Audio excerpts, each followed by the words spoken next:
A very good morning to all the students of class 5th. Today in English, I am going to teach you lesson number 3rd. The name of the lesson is The Tiger's Whisker. Here we will start the lesson. A young woman by the name of Yun Oke came one day to the cottage of a mountain hermit. एक औरत जिसका नाम क्या था युन okay कहाँ आई एक दिन cottage एक झोपड़ी में आई किसकी ऐसा संत जो कहाँ रहता था पहाड़ों में रहता था. ओ हॉली फादर शी सेड क्या बोलती है ओ संत I am in deep distress मैं एक बहुत बड़ी संकट में या प्रॉब्लम में हूँ. If you do not help me I am truly lost अगर आप मेरी मदद नहीं करोगे तो मुझे नहीं पता कि मुझे क्या करना है. Well what is your problem said the hermit जो हर्मिट जो संत रहता है वो बोलता है अच्छा मुझे ये बताओ कि तुम्हारी परेशानी क्या है. Oh, father, said the woman, for the past 3 years my husband has been away fighting in the wars. Now that he has returned, he hardly ever speaks to me. तो क्या बोलती है कि मेरे जो पति हैं वो पिछले 3 साल से कहाँ थे युद्ध में लड़ रहे थे.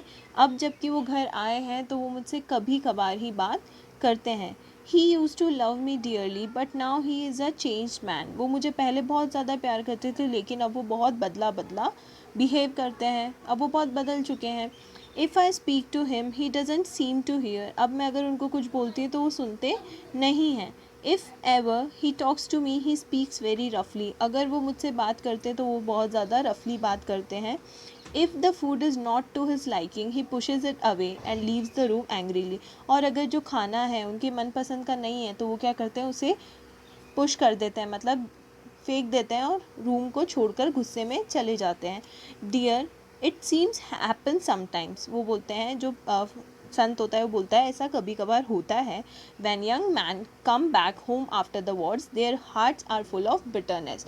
जब आदमी अगर वॉर से वापस आ रहा है युद्ध से वापस आ रहा है तो जो उनके दिल हैं उसमें बिटरनेस मतलब एक गुस्सा या फिर एक कड़वी फीलिंग रहती ही है.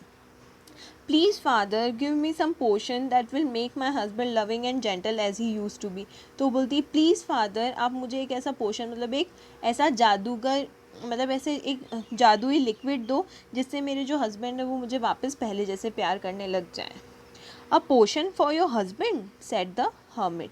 तुम्हें तुम्हारे पति के लिए एक पोशन चाहिए मतलब कोई जादुई शरबत चाहिए.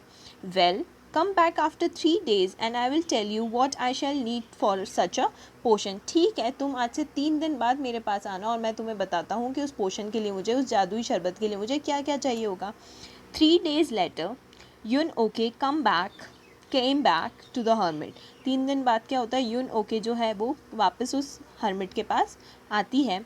I have thought over your problem said the hermit. जो संत रहता है वो क्या बोलता है मैंने तुम्हारी प्रॉब्लम के बारे में सोचा. To make the potion you want I will need the whisker of a living tiger. तुम्हें जो जादुई शरबत चाहिए उसके लिए मुझे क्या चाहिए विस्कर. किसका चाहिए लिविंग टाइगर का एक ज़िंदा टाइगर का विस्कर मतलब टाइगर्स के यहाँ पे ये जो आप बाल देख रहे हैं ना इन्हें विस्कर्स कहा जाता है. ठीक है जो एनिमल्स के मुंह के इधर जो बाल रहते हैं इन्हें विस्कर्स कहा जाता है. उनका मतलब होता है मूंछ. Okay bring me a living tiger's whisker and I will make the potion you want. तुम मुझे जिंदा टाइगर का विस्कर ला के दो और मैं तुम्हें वो पोशन बनाकर दूंगा. The whisker of a living tiger said the woman in surprise. आपको लिविंग जिंदा टाइगर का विस्कर चाहिए और वो वुमन एकदम से जो औरत थी वो यून ओके क्या हो जाती है एकदम से सरप्राइज हो जाती है. How could it be possible for me to get such a thing. ये मेरे लिए कैसे पॉसिबल होगा मैं कैसे लेकर आऊँगी. You will find it if you think the potion is really important. अगर तुम सोचती हो कि वो जो पोशन है वो ज़रूरी है तुम्हारे लिए तो तुम उसे लेकर आओगी सेड द हर्मिट. और वो संत ये बोलकर then he stood up and walked out of his cage. तो वो ये चीज़ बोलकर कहाँ चले जाता है अपनी झोपड़ी के बाहर चले जाता है. Yun Ok went back home. Yun Ok वापस घर जाती है. She thought a great deal about how she could get a tiger's whisker. वो सोचती रहती है कि वो जो टाइगर का मूंछ है वो कैसे लेकर आएगी. देन वन नाइट एक रात को क्या करती है when her husband was asleep. जब उसका पति जो था वो सो चुका होता है. She quietly cramped from her house with a bowl of meat in her hand. वो क्या करती चुपचाप से क्रैप मतलब होता है रेंगते हुए अपने घर से धीरे से कि उसे कोई पकड़ ना पाए वो बाहर निकल जाती है. Okay Went to a place in the forest where a tiger was known to live, standing far off from the tiger's cave. वो कहाँ जाती है चुपके से, कहाँ पहुँच जाती है, जंगल में जहाँ पे वो टाइगर, जिंदा टाइगर रहता था. Standing far off from the tiger's cave, she held out the bowl of food towards the tiger. थोड़ी सी जो टाइगर की जो गुफा थी उससे थोड़ा दूर खड़े होकर वो जो बोल लेकर आई थी उसके लिए खाने का, वो उसकी तरफ करती है. The tiger looked at it but did not move at all. तो जो टाइगर था वो उसकी तरफ देखता है लेकिन ज़रा भी नहीं हिलता है. द नेक्स्ट नाइट, अगले रात को, यून ओके वेंट अगेन. यून वापस जाती है. This time she came a little closer to the tiger's cave. और इस बार वो थोड़ा सा टाइगर की जो गुफा है उसके थोड़ा सा पास आ जाती है. Again she held out a bowl of food but the beast did not care. इस बार वापस वो खाना लेकर आती है लेकिन बीस्ट मतलब वो जो एनिमल है वो बिल्कुल ध्यान नहीं देता है. Night after night, she would go to the mountain, getting each time a few steps closer to the tiger's cave. हर रात अब वो क्या करती थी, वो पहाड़ पे जाती थी जहाँ पे टाइगर रहता था, और हर बार वो थोड़ा सा जो टाइगर की जो गुफा है उसके पास जाती थी, हमेशा खाना लेकर. One night she walked almost two the mouth of the cave. और एक रात क्या होता है, वो कहाँ तक पहुँच जाती है, उस केव के मुंह तक पहुँच जाती है. This time the tiger moved a few step towards the woman. और इस बार क्या होता है, जो टाइगर होता है वो वुमन की तरफ थोड़े से कदम बढ़ाता है. The two stood looking at each other in the moon light. और एक वो जो दोनों थे वो एक दूसरे के सामने खड़े होते हैं. वो किसकी वजह से दिख रहे होते हैं, चांद की चांदनी की वजह से दिख रहे होते हैं. They were so close that Yun Ok could talk to the tiger in a soft and gentle voice. वो इतने पास थे कि जो यून ओके थी वो बहुत धीरे से और प्यार से टाइगर से बात कर सकती है. ठीक है. The tiger looked long into her eyes and then at the food she had brought for it.